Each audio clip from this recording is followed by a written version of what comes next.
نحمده ونستعينه ونستغفره ونعوذ بالله من شرور أنفسنا ومن سيئات أعمالنا من يهد الله فلا مضل له ومن يضلله فلا هادي له ونشهد أن لا إله إلا الله وحده لا شريك له ونشهد أن سيدنا وحبيبنا ومولانا محمدا عبده ورسوله الذي أرسله بالحق بشيرا ونذيرا وداعيا إلى الله بإذنه وسراجا منيرا فقد قال الله تعالى في كلامه المجيد وفرقانه الحميد أعوذ بالله من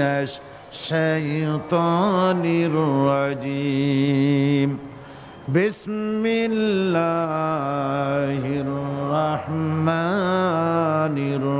الرحيم إن الله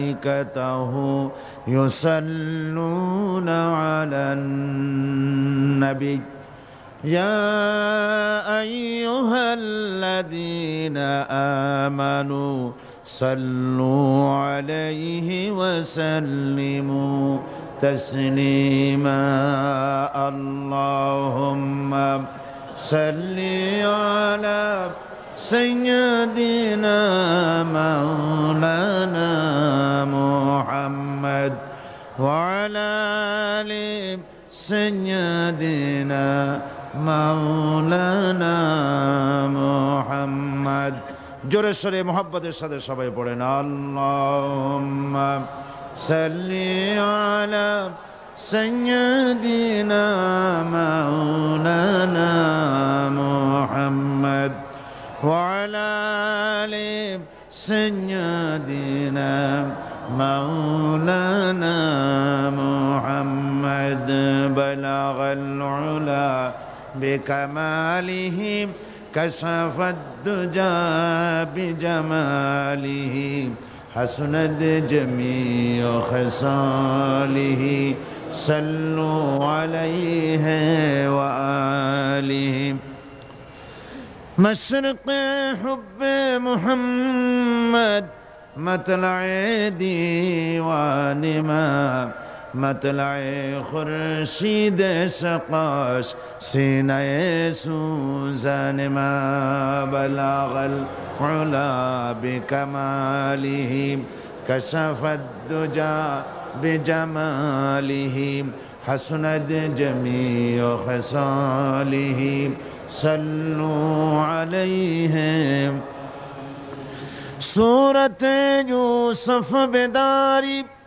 حکمت لقمان امام قاری قرآن باری اے دل شادمان ما بلغ العلا بکمالہ کشف الدجى بجمالہ حسنت جمیع خصالہ صلوا علیہ وآلہ اللهم آمين ربنا ظلمنا أنفسنا وإن لم تغفر لنا وترحمنا لنكونن من الخاسرين أي الله تعالى হাজার হাজার মুসলমান নর নারী কোরআনে কারীমের তাফসীরের মাহফিলে চট্টগ্রাম প্যারেড ময়দানে 5 দিন ব্যাপী কোরআনুল কারীমের তাফসীরের আজকের এই দ্বিতীয় দিবসে তোমার দরবারে কয়েকবার দরুদ ও সালাম পড়ে আমরা হাত তুলেছি মেহেরবানি করে দরুদ ও সালাম টুকুন সোনার মদিনায় নবী পাকের রওজা মোবারকে পৌঁছে দাও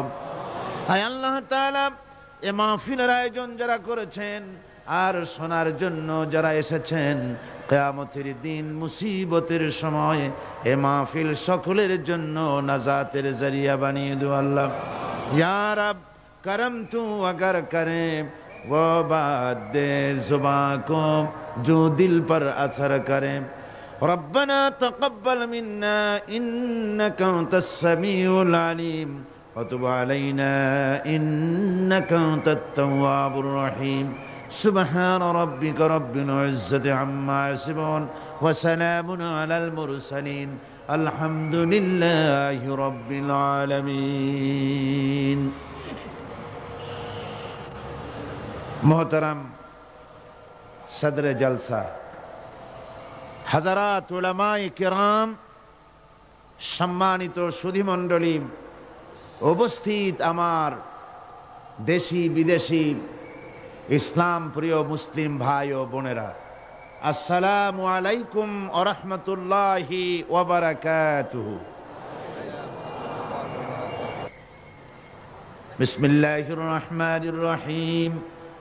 وَإِذْ قَالَ عِيسَى ابْنُ مَرْيَمَ يَا بَنِي إِسْرَائِيلَ إِنِّي رَسُولُ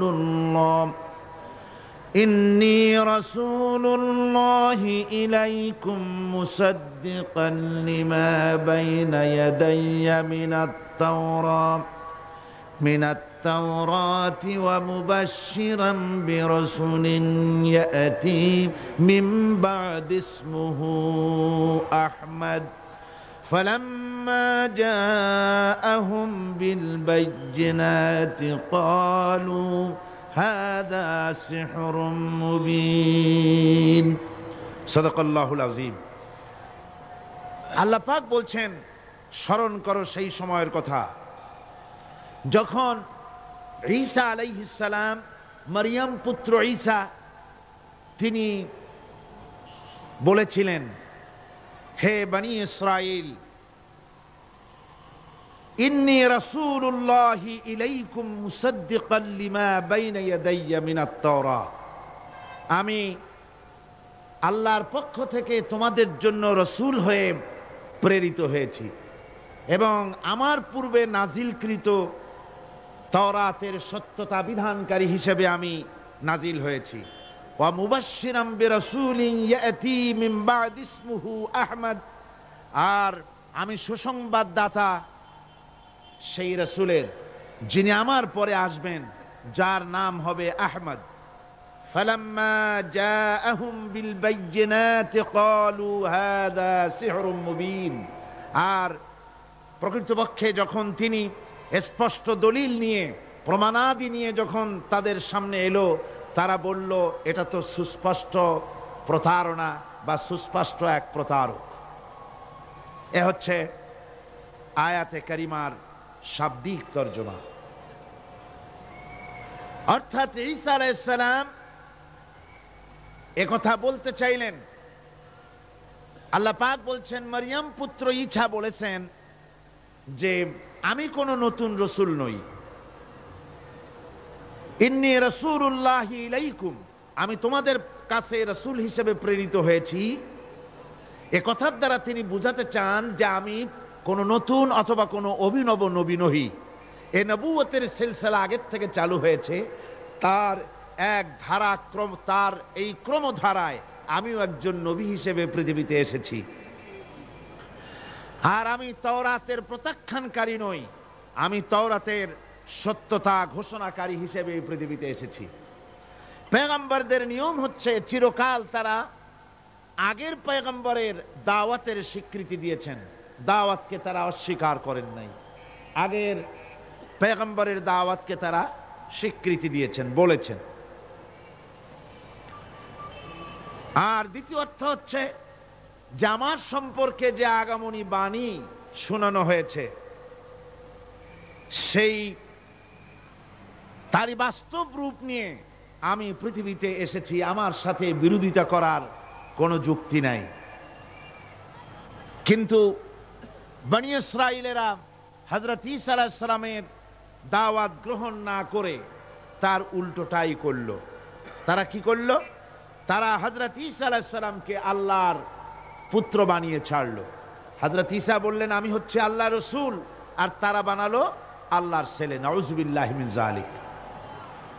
কোরআনে কারীমে রব্বুল আলামিন বলেন, নাসারারা বলছে, ওয়াকালাতিন নাসারাল মাসীহ ইবনুল্লাহ, মাসীহ হচ্ছে আল্লাহর পুত্র। সবাই বলুন নাউযুবিল্লাহ। ওরা একদিকে ঈসা আলাইহিস সালামকে আল্লাহর পুত্র বানালো, আবার অন্যদিকে তারা মসিহকে শুধু আল্লাহর পুত্র নয়, তারা আবার তাদের একটি দল হযরত ঈসা আলাইহিস সালামকে সরাসরি তাকে আল্লাহই বানিয়ে ফেললো।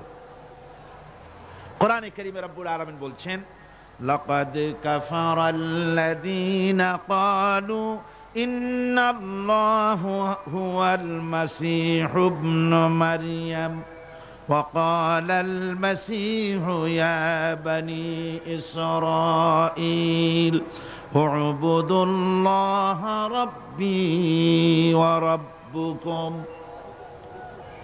হযরত ঈসা আলাইহিস সালাম তিনি ঘোষণা করেছেন, মারিয়াম পুত্র হযরত ঈসা বলেছেন যে আল্লাহ পাক বলছেন যে কাফেররা এই তারাই কুফরি করেছে যারা ঈসা আলাইহিস সালামকে বলেছে আল্লাহ, অথচ ঈসা আলাইহিস সালাম বলেছেন উ'বুদুল্লাহ রাব্বী ওয়া রাব্বিকুম।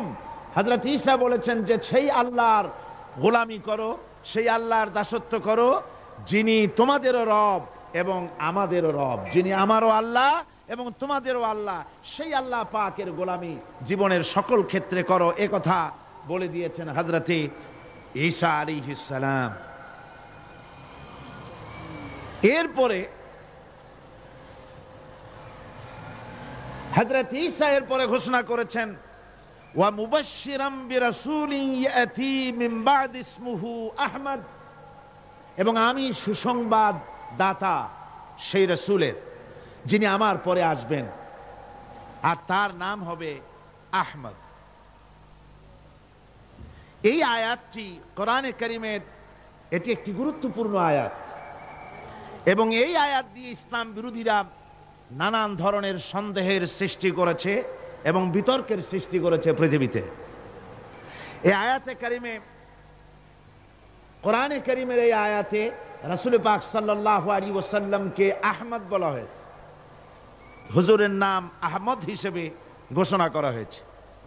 আহমদ বলা হয় সেই ব্যক্তিকে যিনি আল্লাহর সবচাইতে বেশি প্রশংসাকারী, এ হলো এক অর্থ। দুই নম্বরের অর্থ হচ্ছে আহমদ হচ্ছেন তিনি যিনি বান্দাদের মধ্যে সবচাইতে বেশি প্রশংসার যোগ্য। বুখারী, মুসলিম, আবু দাউদ, তিরমিজি, নাসাই, ইবনে মাজাহ, এ সমস্ত সকল সেই হাদিসের গ্রন্থগুলিতে এসছে যে হুজুর সাল্লাল্লাহু আলাইহি ওয়াসাল্লামের আর এক নাম ছিল আহমদ। ইতিহাসে কোথাও এটা পাওয়া যায় না যে হুজুর সাল্লাল্লাহু আলাইহি ওয়াসাল্লামের পূর্বে কোন মানুষের নাম আহমদ ছিল। রাসূল পাক সাল্লাল্লাহু আলাইহি ওয়াসাল্লামের পরে অনেকে তার ছেলেপেলের নাম, এই পৃথিবীতে অসংখ্য মানুষ তার ছেলেদের নাম আহমদ রেখেছে। আহমদ হোসেন, আহমদুর রহমান, গোলাম আহমদ, এই সমস্ত নাম রেখেছে। প্রসঙ্গক্রমে এখানে একথা বলা জরুরি বোধ করছি যে এই ইয়াতি মিন বা'দ ইসমুহু আহমদ, এই আয়াতের সুযোগ নিয়ে গোলাম আহমদ কাদিয়ানী নিজেকে নবুয়তের দাবিদার হিসাবে ঘোষণা করেছে, অথচ মুহাম্মদ সাল্লাল্লাহু আলাইহি ওয়াসাল্লামের পরে পৃথিবীতে আর কোন নবী আসবে না। আল্লাহ পাক কোরআনে কারীমে পরিষ্কার বলেছেন, মা কানা মুহাম্মাদুন আবা আহাদিম মির রিজালিকুম ওয়ালাকিন রাসূলুল্লাহি ওয়া খাতামান নাবিয়্যিন।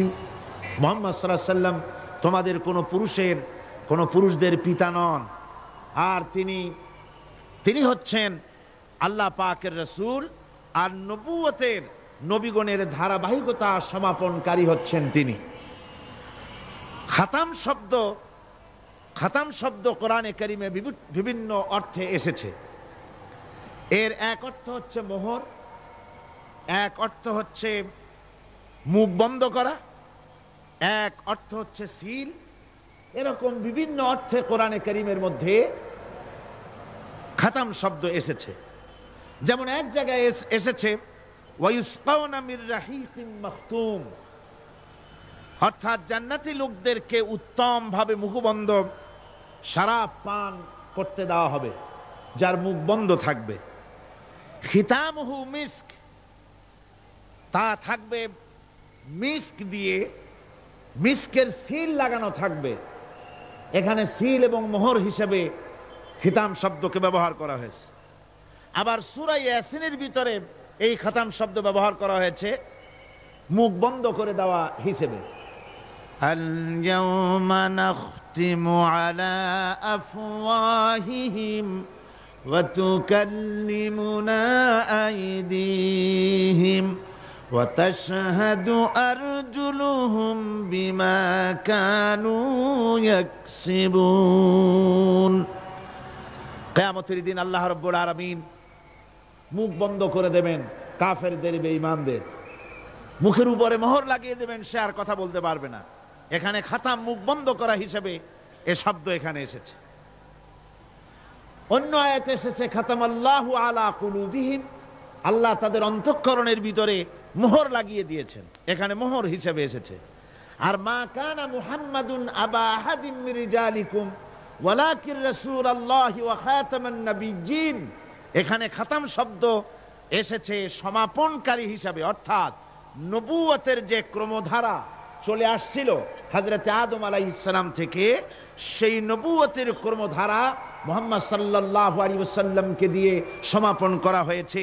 হুজুরের পরে পৃথিবীতে আর কোন নবী আসবেন না, পরিষ্কার কথা।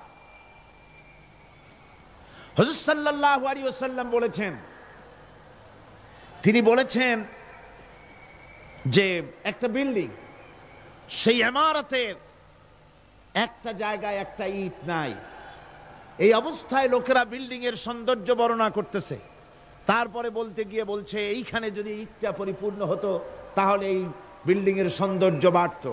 হুজুর সাল্লাল্লাহু আলাইহি ওয়াসাল্লাম বলছেন নবুয়তের ইমারতের সেই ইটখানা, শেষ ইটখানা আমি, যে আমাকে দিয়ে নবুয়তের ইমারতকে আল্লাহ পাক পরিপূর্ণ করে দিয়েছেন। সুতরাং আমার পরে আর কোন নবী আসবে না। কাজী গোলাম মোহাম্মদ সহ দুনিয়াতে যত লোক রাসূলের পরে নবুয়তের দাবি করেছে সবগুলি মিথ্যা। সবগুলি কি? সবগুলি কাযযাব, মিথ্যেবাদী। এই পৃথিবীতে নবী আসার কারণ তিনটা হতে পারে। নবী আসার জন্য যত কারণ আমরা লক্ষ্য করেছি তার মধ্যে তিনটি কারণ প্রধান। প্রথম কারণ হচ্ছে,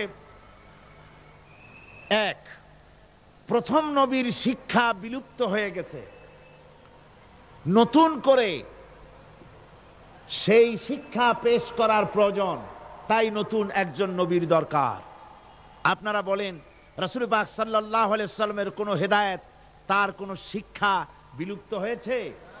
তার একটি বাণীও কি পৃথিবী থেকে মুছে গিয়েছে? একটি বাণীও মুছে যায়নি, একটা কথাও দুনিয়া থেকে মুছে যায়নি। সুতরাং নতুন নবীর কোনো প্রয়োজন নাই।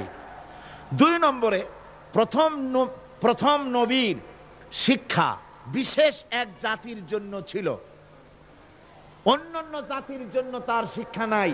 এই জন্য অন্যান্য জাতির উদ্দেশ্যে নতুন একজন পয়গম্বরের প্রয়োজন।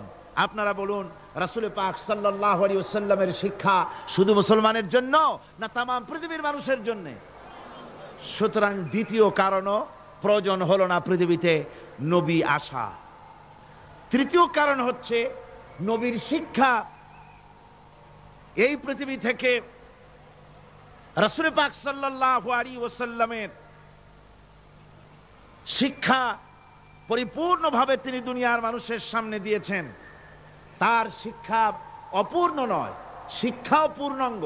কাজী পূর্ণাঙ্গ এই শিক্ষাকে আবার ঝালাই করার জন্য নতুন কোন নবী এই পৃথিবীতে আগমনের কোনো প্রয়োজন নাই। রাসূল পাক সাল্লাল্লাহু আলাইহি ওয়াসাল্লাম কোনো বিশেষ জাতির জন্য নবী হয়ে আসেননি, অন্যান্য নবীরা ছিলেন বিশেষ জাতির জন্য। প্রত্যেক নবী তার গোত্রের জন্য এসেছেন। কোরআনে কারিমে বলা হয়েছে নূহ আলাইহিস সালামকে, ওয়ালাকাদ আরসালনা নূহান ইলা কওমিহি, আমি নূহ আলাইহিস সালামকে তার কওমের জন্য পাঠিয়েছি। শুআয়ব আলাইহিস সালামকে মাদিয়ানবাসীদের জন্য পাঠিয়েছি। কিন্তু হুজুর সম্পর্কে কথা বলা হয়নি যে আমি মুহাম্মদ সাল্লাল্লাহু আলাইহি ওয়াসাল্লামকে এই পৃথিবীতে কুরাইশদের জন্য পাঠিয়েছি, এমন কথা বলা হয়েছে? বলা হয়নি। আল্লাহ রাব্বুল আলামিন মুহাম্মদ সাল্লাল্লাহু আলাইহি ওয়াসাল্লাম সম্পর্কে বলেছেন, ওয়ামা আরসালনাকা ইল্লা কাফাতান লিন-নাসি বাশীরাও ওয়া নাযীরা। আমি আপনাকে, আল্লাহ বলছেন, আমি ও নবী আপনাকে तमाम পৃথিবীর মানুষের জন্য সুসংবাদ প্রদানকারী এবং ভীতি প্রদর্শনকারী হিসেবে পাঠিয়েছি। শুধুমাত্র এই পৃথিবীর কোন একটি জাতির জন্য আপনাকে পাঠানো হয় নাই। আল্লাহ পাক নবীকে বলেছেন, আপনি বলুন, কুল ইয়া আইয়ুহান নাসু ইন্নী রাসূলুল্লাহি ইলাইকুম জামিআ। হে নবী, আপনি বলুন, ও মানব সকল, আমি আল্লাহর পক্ষ থেকে তোমাদের সকলের জন্য রাসূল হয়ে এসেছি। সুবহানাল্লাহ বলে। এই অর্থে দুনিয়ার অন্যান্য পয়গম্বররা হলেন এলাকা ভিত্তিক নবী, ভাষা ভিত্তিক নবী, আর মুহাম্মদ সাল্লাল্লাহু আলাইহি ওয়াসাল্লাম হচ্ছেন বিশ্ব নবী। জোরে বলেন, রাসূল কি নবী? আরো জোরে বলুন, কি নবী? আর সেই জন্যই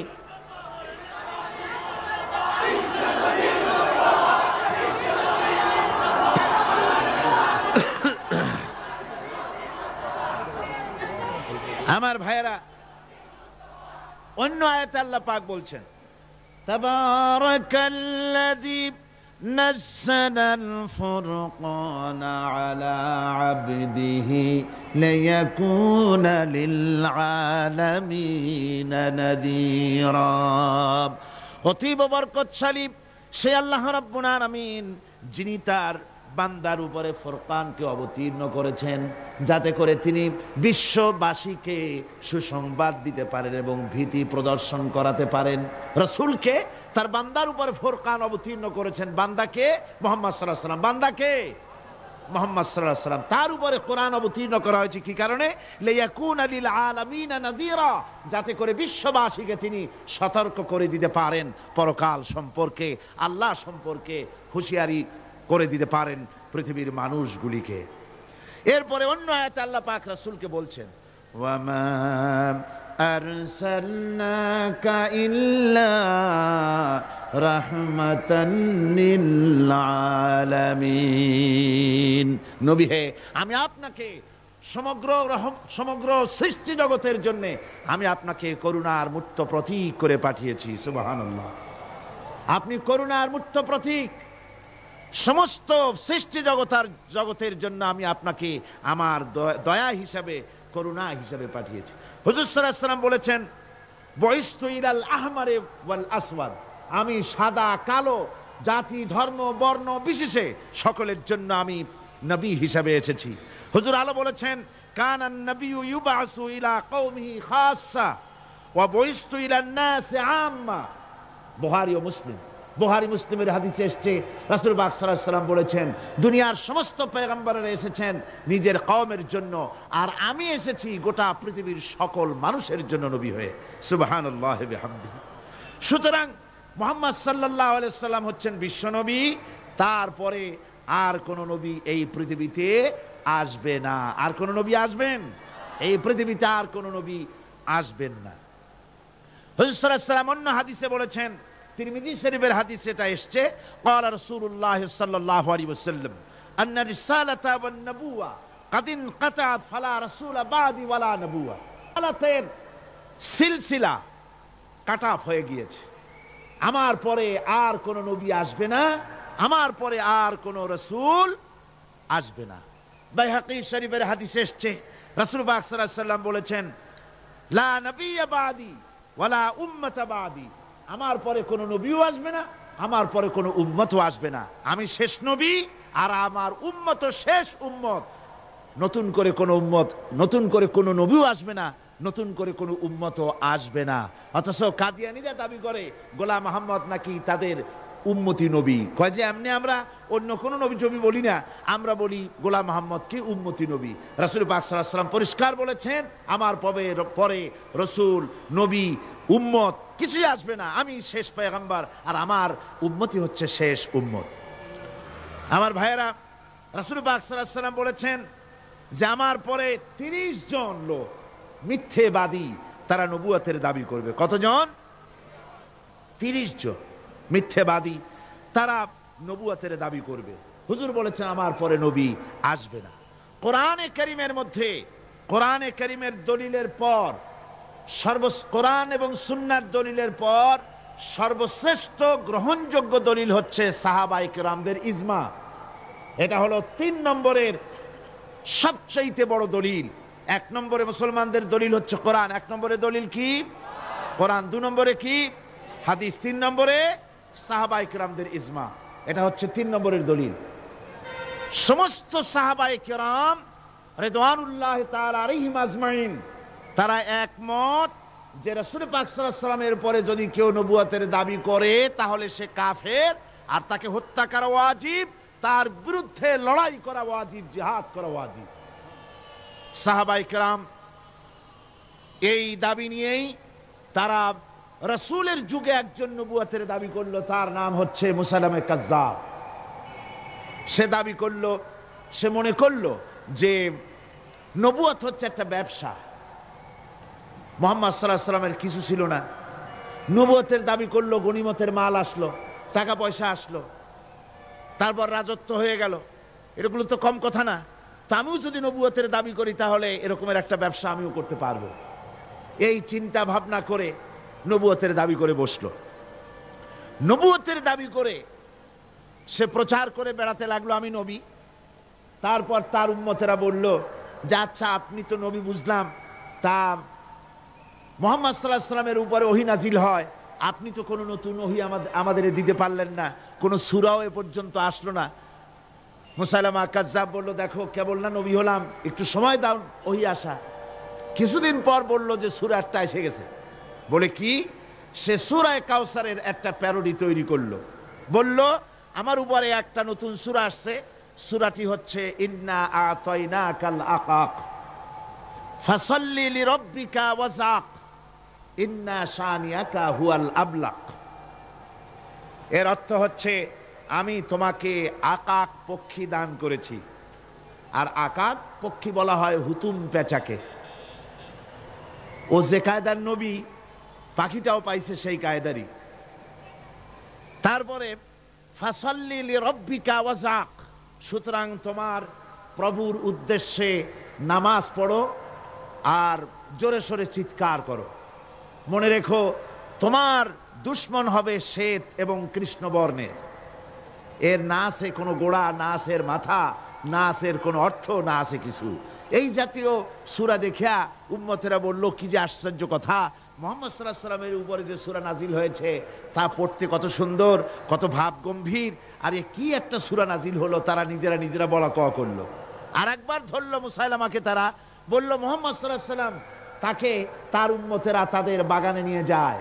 নিলে পরে যে বাগান থেকে তিনি যান, গাছে খরমা না থাকলে খরমা হয়ে যায়। কোনো পানি শূন্য কুয়ার কাছ থেকে গেলে তার বরকতে কুয়ায় পানি চলে আসে। তো আপনি এরকমের কিছু আমাদের দেখান। বলল আমাকেও তোমরা এভাবে নিয়ে যাও। তখন তাকে নিয়ে যাওয়া হলো। দেখলো উম্মতেরা যে এমনই পোড়া কপালে এক নবী তাদের ভাগে পড়ছে, যে বাগান দিয়ে যায়, গাছে খরমা থাকলে খরমা পড়িয়ে যায়, নষ্ট হয়ে যায়। আর কোনো পানিওয়ালা কুয়ার কাছ থেকে হাঁটলে সে কুয়া থেকে পানিও শেষ হয়ে যায়। এরপরে তার সাহস বাড়লো। মুসাইলামা কাজ্জাব রাসূল পাক সাল্লাল্লাহু আলাইহি ওয়াসাল্লামের কাছে এক চিঠি লিখলো।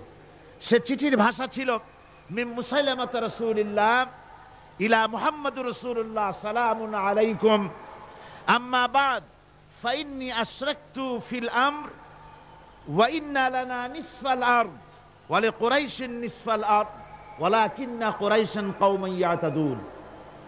সে চিঠি লিখলো যে মুসাইলামা আল্লাহ রসুলের পক্ষ থেকে নাউজুবিল্লাহ মুহাম্মদ সাল্লাল্লাহু আলাইহি ওয়াসাল্লামের কাছে এই চিঠি পাঠানো হচ্ছে। ফাইন্নী কাদ আশরাকতু ফিল আমরি মাক, আমি হচ্ছি আপনার নবুয়তের একজন অংশীদার। এই হিসাবে পৃথিবীর অর্ধেক হচ্ছে আমার আর অর্ধেক হচ্ছে কোরাইশদের। কিন্তু কোরাইশরা বিষয়টা বুঝতে না পেরে আমার সাথে বাড়াবাড়ি করতেছে। হুজুর সাল্লাল্লাহু আলাইহি ওয়াসাল্লাম এই চিঠির জবাব দিলেন। হুজুর লিখলেন বিসমিল্লাহির রহমানির রহিম মিন মুহাম্মাদুর রাসূলুল্লাহ সাল্লাল্লাহু আলাইহি ওয়াসাল্লাম ইলা মুসাইলামাতিল কাজ্জাব আসসালামু আলা মান ইত্তাবাআল হুদা আম্মা বাদ ফাইন্নাল আরদা লিল্লাহি ইউরিসুহা মিন ইবাদিহি ওয়াল আকিবাতু লিল মুত্তাকিন। রাসূল পাক সাল্লাল্লাহু আলাইহি ওয়াসাল্লাম লিখলেন, এই চিঠি যাচ্ছে মুহাম্মদ সাল্লাল্লাহু আলাইহি ওয়াসাল্লামের কাছ থেকে মুসাইলামা কাযযাবের কাছে। শুনে রাখো, শান্তি বর্ষিত হোক তার প্রতি যিনি হেদায়েত প্রাপ্ত। এই পৃথিবীর উত্তরাধিকারী হচ্ছে কেবলমাত্র আল্লাহ পাকের সেই সব বান্দারা যারা নাকি আল্লাহর গোলাম, আল্লাহর একান্ত আল্লাহর আইন এবং কানুনকে মেনে যারা চলে। আর পরকাল হচ্ছে সেই সমস্ত লোকেদের জন্যই। মুসাইলামা কাযযাবের মুয়াজ্জিন যারা, তারাও জানতো, তারাও জানতো যে লোকটা মিথ্যেবাদী। তো কিছু মাল পানি পাওয়া যায়, টাকা পয়সা পাওয়া যায়, সাথে থাকলে কিছু খাওয়াটাও যায়, এই জন্য তার সাথে থাকতো। রাসূলুল্লাহর মুয়াজ্জিন আযান দিতেন, আশহাদু আন্না মুহাম্মাদার রাসূলুল্লাহ, আমি সাক্ষ্য দিচ্ছি মুহাম্মদ সাল্লাল্লাহু আলাইহি ওয়াসাল্লাম আল্লাহর রাসূল। আর মুসাইলামার মুয়াজ্জিন যে ছিল, সে আযান দিত, আশহাদু আন্না মুসাইলামা ইয়াজামু আন্নাহু রাসূলুল্লাহ। ও বলতো, আযান দিত এই কথা বলে যে আমি সাক্ষ্য দিচ্ছি মুসাইলামা মনে করে যে সে আল্লাহর রাসূল। আমার ভাইরা, এরপরে মুসাইলামা কাযযাবের বিরুদ্ধে হযরত আবু বকর সিদ্দিক রাদিয়াল্লাহু তাআলা আনহু 40,000 লোকের একটা বিশাল বাহিনী, সাহাবায়ে কেরামদের এক বিশাল বাহিনী পাঠিয়ে দিলেন মুসাইলামা কাযযাবের বিরুদ্ধে লড়াই করার জন্য। এর সিবাসালার ছিলেন হযরত খালিদ বিন ওয়ালিদ। এই জিহাদে যাওয়ার সময় ওয়াহশী রাদিয়াল্লাহু তাআলা আনহু, যিনি হযরত হামজা রাদিয়াল্লাহু তাআলা আনহুর কাতিল ছিলেন। হুজুর সাল্লাল্লাহু আলাইহি ওয়াসাল্লাম ফতহ মক্কার দিনে সকলকে ক্ষমা করে দিয়েছিলেন, কিন্তু 5 জন নারী আর 6 জন পুরুষ সম্পর্কে বলেছিলেন এদেরকে যেখানে পাও সেখানে হত্যা করো। এর মধ্যে ওয়াহশী একজন। ওয়াহশী বুঝতে পেরেছি মুহাম্মদ সাল্লাল্লাহু আলাইহি ওয়াসাল্লাম আল্লাহর রহমত, করুণার নবী, দয়ার নবী, তার কাছে যদি আমি যেতে পারি তাহলে তিনি আমার সম্পর্কে, যদি তার সামনে যেতে পারি তাহলে তার কঠোর মনোভাব আমার প্রতি নরম হয়ে যাবে। এই মনে করে সাহাবায়ে কেরামদের চোখ এড়ায়া তিনি হুজুরের সামনে গিয়ে হাজির হয়ে গেলেন। হুজুর তাকে দেখি বললেন, তোমার নাম না ওয়াহশী? তিনি বললেন, হ্যাঁ আমার নাম ওয়াহশী। হুজুর বললেন, তুমি আমার চাচাকে শহীদ করেছো? ওয়াহশী বললেন, জাহালাতের কারণে তা করেছি। হুজুর বললেন, কেমনে শহীদ করেছো আমার চাচাকে, আমার একটু শোনাও। ওয়াহশী বলতে লাগলেন, আমি বল্লম দিয়ে হযরতে হামজার শরীরকে এফোড় ওপড় করে দিয়েছি, তারপরে তার বুককে খঞ্জর দিয়ে ফেড়ে বুকের ভিতর থেকে কলিজাটা বের করে নিয়ে আমি হাতে দিয়ে দিয়েছি হেন্দাই কলেজা চিবিয়ে চিবিয়ে খেস। রাসূল পাক সাল্লাল্লাহু আলাইহি ওয়াসাল্লাম, হাদিস শরীফে এসেছে, ওয়াহশীর বর্ণনা যখন তিনি শুনতেছিলেন, রাসূলের চোখ থেকে তখন পানি পড়ে দাড়ি মোবারক ভিজে ভিজে পড়তেছিল। ঘটনা শোনার পর রাসূলুল্লাহ বললেন, ওয়াহশী তুমি কি চাও? ওয়াহশী বললেন, আমি ইসলাম কবুল করতে চাই। হুজুর তাকে মুসলমান বানালেন। বললেন, তুমি মুসলমান হলে কিন্তু সব সময় তুমি আমার সামনে আসবে না, তার কারণ তোমাকে দেখলে পরে আমার মনের ভিতরে আমার চাচার কথা মনে উঠে যাবে। আমি আমার আব্বাকে পাই নাই, আব্বার স্নেহ যত্ন আমার কিসমতে তেমন হয় নাই। আমার চাচা হামজা আমাকে পিতার মতো করে আমাকে স্নেহ করেছে, তোমাকে দেখলে পরে তার কথা মনে পড়বে, সুতরাং তুমি সবসময় আমার সামনে আসবে না। ওয়াহশী সেদিন শপথ নিয়েছিলেন, রব্বুল আলামিন, আমি জাহালাতের কারণে যেই বল্লম দিয়ে একজন শ্রেষ্ঠ সন্তানকে আমি শহীদ করে ফেলেছিলাম, আমি বুঝতে পারি নাই, ওই বল্লমটা আমি হেফাজতে রেখে দিয়েছি। তুমি আমার এই দোয়া মঞ্জুর করো, আমি যেন এই বল্লম দিয়ে এই পৃথিবীর নিকৃষ্ট ইসলামের কোন দুশমনকে যেন আমি শেষ করে দিতে পারি। আল্লাহ পাক দোয়া তার মঞ্জুর করে নিলেন।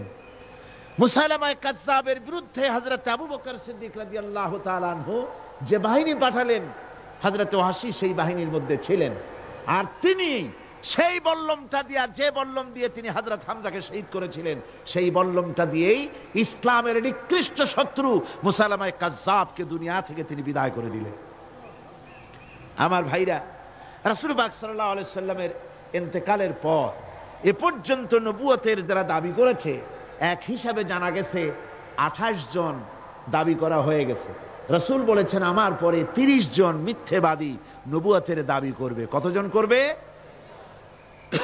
28 জন হয়ে গেছে, বাকি আছে কত? এর মধ্যে গোলাম আহমদ একজন। গোলাম আহমদ দাবি করলো যে আমি নবী।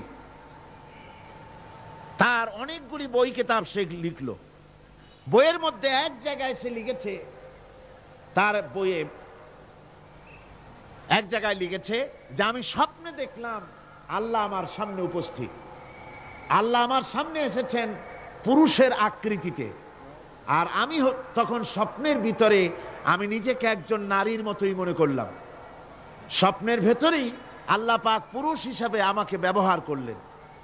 আমি স্বপ্নের মধ্যেই গর্ভবতী হলাম এবং স্বপ্নের ভিতরে আমি গোলাম আহমদ মসিহে রূপান্তরিত হয়ে গেলাম। নাউযু বিল্লাহি মিন যালিক।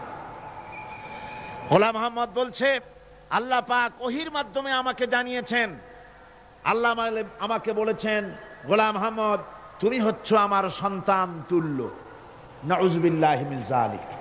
এইভাবে অসংখ্য মিথ্যে কথা দিয়ে বইপত্র রচনা করেছে। লোকেরা তার কাছে নবুয়তের প্রমাণ চেয়েছে। আসলে শরীয়তের বিধান হচ্ছে হুজুরের পরে যদি কেউ নবুয়তের দাবি করে তাহলে তাকে সে নবী কিনা এর কোনো প্রমাণ তার কাছে চাওয়াও জায়েজ নাই। যেহেতু প্রমাণ চাইতে গেলে বোঝা যায়, সন্দেহ হয় কিছুটা, প্রমাণ দিতে পারলে তাহলে সে নবী হবে। কথা বুঝতে পেরেছেন? এই জন্য রাসূলের পরে যদি কেউ নবুয়তের দাবি করে তাহলে তার কাছে নবুয়তের দাবির কোনো প্রমাণও চাওয়া যাইবে না। বিনা প্রমাণে রাসূলের পরে নবুয়তের দাবি যেই করবে সে কি হবে? জোরে বলেন কি হবে? কাফের হয়ে যাবে। দুনিয়ার সমস্ত উলামা, সমস্ত মুহাদ্দিস, সমস্ত মুফাসসির, দুনিয়ার সমস্ত মুফতি সব একমত, কোনো দ্বিমত নাই গোলাম আহমদ কাদিয়ানী কাফের। তার অনুসারীরাও তার জামানায় মাওলানা আতাউল্লাহ শাহ বুখারী রাহমাতুল্লাহ আলাইহি তার সঙ্গে একটা বহস হলো। যেহেতু গোলাম আহমদ বলেছিল যে আমার এই 40 দিনের মধ্যে কেউ প্রতিবাদ করুক যেগুলি আমার ওহী নয়। হযরতে মাওলানা আতাউল্লাহ শাহ বুখারী রাহমাতুল্লাহ আলাইহি সেই যুগের একজন শ্রেষ্ঠ আলিম। তিনি বললেন আমি তোমার কাছে কোনো প্রমাণ চাই না তুমি নবী কিনা। আমি জানি তুমি মিথ্যেবাদী, তবে তোমাকে বলতে হবে তুমি এই শক্তি কোথায় পেলে। গোলাম আহমদ বলল কোরআন শরীফেই আছে আমার এই শক্তির উৎস। কোথায়? বলল যে এই যে আয়াতটা আমি আপনাদের সামনে তেলাওয়াত করেছি, ঈসা আলাইহিস সালামের ওই কথাই গোলাম আহমদ বলল যে হযরত ঈসা আমার সম্পর্কে বলেছেন ইয়াতি মিন বাদি ইসমুহু আহমদ, আমার পরে একজন নবী আসবেন, রাসূল আসবেন, তার নাম হবে আহমদ, আমি সেই আহমদ। মাওলানা আতাউল্লাহ বুখারী বলছেন তোমার নাম তো আহমদ না, তোমার নাম হচ্ছে গোলাম আহমদ। তার অর্থ হলো হযরত ঈসা আলাইহিস সালাম যে আহমদের কথা বলেছেন তুমি সেই আহমদের গোলাম। গোলাম আহমদ বললেন দেখুন আমার নামের প্রথম শব্দ গোলাম, এটা হচ্ছে আমার লকব। আমি আমার নামের লকবটা ছেড়ে দিলাম, বাদ দিয়ে দিলাম, আর ব্যবহার করব না। তাহলে তো আমি আহমদ থাকি, আপনি তো আর আপত্তি করতে পারেন না। মাওলানা বুখারী বললেন নামের প্রথম শব্দ বাদ দেওয়া যদি জায়েজ হয় তাহলে তোমার ফতোয়া দিয়ে আমার নামের প্রথম শব্দ বাদ দিয়ে দিলাম। আমার নাম আতা আল্লাহ, নামের প্রথম শব্দ আতা বাদ দিয়ে দিলাম। তো আতা যদি বাদ দেই তাহলে আল্লাহ হই, আর আল্লাহ হয়ে বলছি তোমার মতো গাধাকে নবুয়াত আমি দেই নাই। এরপর এই পৃথিবীর নিকৃষ্ট পাপী এই কাফেরের মৌত হলো কোথায়? জোরে বলেন এই কাফেরের মৌত হলো কোথায়? পায়খানার ভেতরে মৌত হয়েছে। আমার বন্ধুগণ, সুতরাং বাংলাদেশে যত কাদিয়ানি আছে সমস্ত কাদিয়ানিরা কাফের। সমস্ত কাদিয়ানিরা কি? আরো জোরে বলুন, তারা কি? কাদিয়ানীরা মুসলমানদের গোরস্থানে, তাদের মানুষ মারা গেলে মুসলমানদের গোরস্থানে তা দাফন করে না। মুসলমানদের জানাজায় তারা কোনোদিন আসে না। মুসলমানদের কোন মসজিদে তারা নামাজ পড়তে যায় না। তারা আলাদাভাবে মসজিদ তৈরি করে মসজিদের নামে। গোলাম মোহাম্মদ কাদিয়ানীর অনুসারীরা যে মসজিদ করে, ওগুলি মসজিদ নয়, এগুলি মসজিদে জেরার। এগুলি কি? মসজিদে জেরার। এগুলি কখনোই মসজিদের সম্মান পেতে পারে না। তারা কোরআনে কারীমের ব্যাখ্যা নিজেরা করেছে, নিজেরা তৈরি করেছে, যার সাথে আহলে সুন্নাতুল জামাতের হাদিসের কোনো মিল নাই, নিজেরাই করেছে। সুতরাং এই কাদিয়ানীদেরকে সৌদি আরবিয়া সহ মধ্যপ্রাচ্যের 18টি দেশ এবং পাকিস্তান সরকারও নন মুসলিম মাইনরিটি হিসাবে ঘোষণা করেছে। বাংলাদেশ সরকারের কাছে কাদিয়ানীদেরকে অমুসলিম ঘোষণার জন্য দাবি জানানো হচ্ছে দীর্ঘদিন থেকে, কিন্তু যে সরকারি আসে কর্ণপাত করে না। কাদিয়ানীদের সাথে তাল মিলিয়ে চলতে চেষ্টা করে। আর এই তাল মিলিয়ে চলার অর্থই হলো মুনাফিকি। এই তাল মিলিয়ে চলার অর্থ কি? মুনাফিকি। বাংলাদেশের সব আলেম, সব উলামা ঐক্যবদ্ধভাবে দাবি করেছে কাদিয়ানীদেরকে অমুসলিম ঘোষণা করার জন্য, কিন্তু আজ পর্যন্ত তা করা হয়নি। আজকের মাহফিল থেকেও, এই বিশাল জনসমুদ্র, আমরা কোরআনে কারীমের তাফসীরের মাহফিল থেকে দাবি জানাই সরকারের কাছে কাদিয়ানীদেরকে অমুসলিম সংখ্যালঘু হিসাবে ঘোষণা করা হোক। এ প্রস্তাবে দাবি কি আপনাদেরও? হাত উঁচু করে দেখান। ربنا ظلمنا أنفسنا وإن لم تغفر لنا وترحمنا لنكونن من الخاسرين ربنا لا تزغ قلوبنا بعد إذ هديتنا وهب لنا من لدنك رحمة إنك أنت الوهاب أي الله تعالى হাজার হাজার মুসলমান নরনারী ঠান্ডাকে উপেক্ষা করে তোমার দ্বীনের কথা শোনার জন্য, কোরআনে কারীমের কথা শোনার জন্য এই মাঠে এসে হাজির হয়েছে। আল্লাহ তুমি দয়া করে মেহেরবানি করে আলোচনার সওয়াবটুকু হুজুরে পুরনূর সাল্লাল্লাহু আলাইহি সাল্লামের রূহ মুবারকে পৌঁছে দাও রব্বুল আলামিন।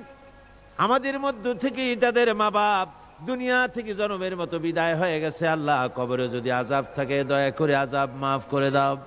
আল্লাহ আমাদের মা বাপের উপরে তোমার রহমত নাজিল করো। রব্বিরহামহুমা কামা রব্বায়ানি সগীরা রব্বিরহামহুমা কামা রব্বায়ানি সগীরা।